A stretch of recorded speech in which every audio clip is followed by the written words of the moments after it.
Shabbat Shalom. This Shabbat we read and study the weekly Torah portion called Parasha Shelach Lecha. From our parasha, we start 40 years of wandering in the desert. But if we stop and think about it, we're also on the verge of coming into the promised land. The Israelites are already close enough to send out spies and to prepare to conquer the land. It's going to happen in just a few more days. Then occurs the sin of the spies. And in fact, the sin of that generation, the desert generation. And suddenly, we're moving away from the promised land for 40 years. We can be so close that we can almost touch it. And at the same time, we're years away. This distance depends on two parameters. The first one is God, His timing. And the second is us, humans, on our level of readiness.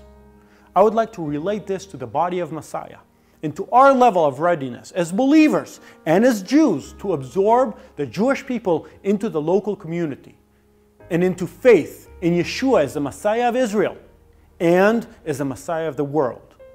Our parasha begins with sending the 12 spies to the land of Israel.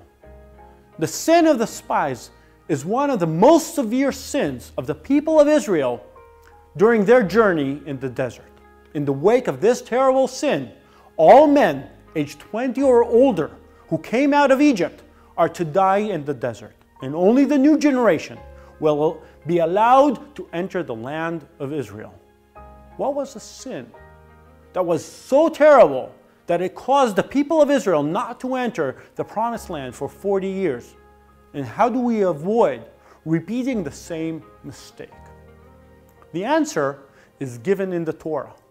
And they, the spies, spread among the Israelites a bad report about the land they had explored. The general impression is that the spies said the enemies were too strong. They said bad things about the land. Before we close the story, I want to remind you that the spies acted exactly according to the orders they have received from Moses before they left for the mission. He said, "Go up through the Negev and on into the hill country. See what the land is like and whether the people who live there are strong or weak, few or many. And what kind of towns do they live in? Are they unwalled or fortified?" A spy's job is to bring the most accurate information as possible. A spy is expected to focus on the difficulties so the leadership could provide a solution.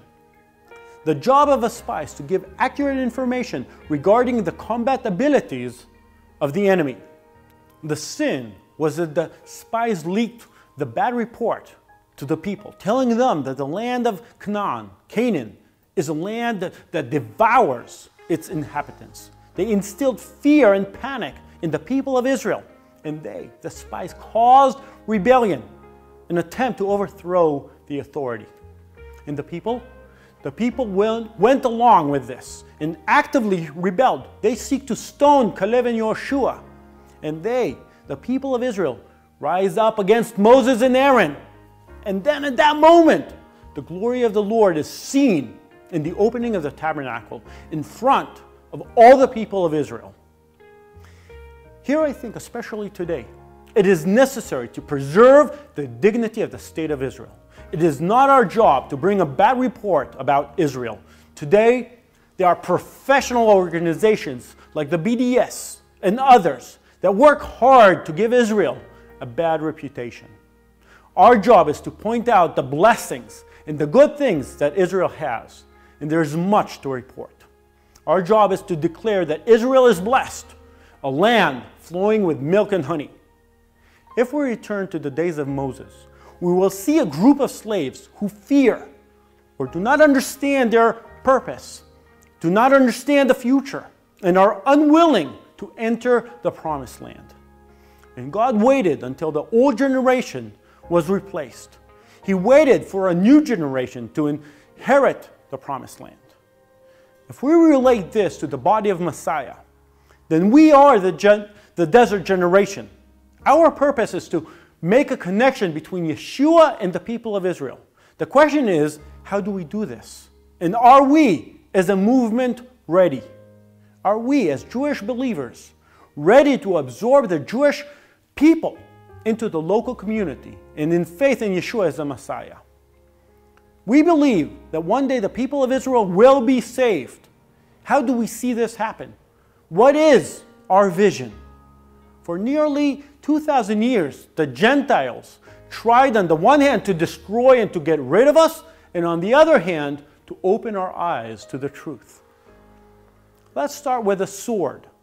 We begin our history with Christianity in the wake of the Great Rebellion and the destruction of Jerusalem in the year 70. These events caused a separation between Christianity and Judaism. Then, in 1099, we suffered from the Crusades and the massacre of the Jews. In 1348, Jews suffered persecution from the backdrop of the Great Plague. In 1478 was the beginning of the Inquisition. 1492 was the expulsion of the Jews from Spain. In 1648, the massacre of the Jews in the Ukraine begins, along with the history of the pogroms in Europe, until the Holocaust in 1939. This is a brief summary to show that the Gentiles tried to get rid of us and destroy us, but it did not work. Against the impossible, God kept the embers of the Jewish people burning. We lit our Shabbat candles hidden in a closet, and we baked the Pesach matzah in the storeroom or in the cellar below the house. On the other hand, the Gentiles also tried to show us the good and the beautiful. They tried to show us the beauty and love that Christianity has. The idea of born-again Christians. Why do we, the people of Israel, refuse to see and accept the truth? Because throughout history, every Jew who has come to faith in Yeshua has ceased to be part of the Jewish people. He has left the traditions, the customs, the people. He became something else. He lost his Jewish identity. The biggest challenge is identity and the preservation of identity. Our Jewish identity is to be preserved at all costs. When we suffered during the Inquisition in Europe, those who kept the embers burning were the ones who risked their lives and risked their families to keep the traditions and the identity at all costs. When we find the solution to this problem, I believe that the people of Israel will be open to Yeshua. We need to understand, when the Jews kept their identity, it was with an emphasis on tradition, like the separation between meat and milk, the lighting of the Shabbat candles. These commandments are not from the Torah. Therefore, the body of Messiah today does not see the importance of such commandments. But these homes in Europe, which had a sink for milk and a sink for meat, are the ones who kept their Jewish identity and did not assimilate. They were not destroyed. When we manage to develop a strong Messianic Judaism that is unaffected by the foreign winds that blow into the country from different streams of Christianity, when it's clear that we will preserve our Jewish identity at all costs, then we will see the promised land. Therefore, we must invest in developing the next generation. For the next generation is our future. Our generation is the desert generation, the generation that came out of Egypt, came out of the church. However, our mentality, our understanding, our way of thinking still remains in Egypt and is still rooted in the church. The next generation must be the one who will enter and inherit the promised land, assuming that they will be ready. If not, we will wait another generation and another generation until we are ready to absorb and preserve our identity. And if we mess up, like many before us, God will set up others in our place whose job will be to find the solution to the question of the Jewish identity and its preservation forever until Yeshua returns. We need to start with the congregation It cannot look like a Hebrew-speaking foreign church. The way we pray, our worship, the literature has to be local. God entrusted Israel with His book, and our duty to preserve it, to maintain its relevance from generation to generation. We need to understand that assimilation is not an option. God will not allow the people of Israel to assimilate. We are the first example. We must show above all that one can preserve the Jewish identity authentically in Yeshua the Messiah. I know that we briefly touched upon many important subjects that deserve more attention. Please feel free to write us, call us, or even drop by.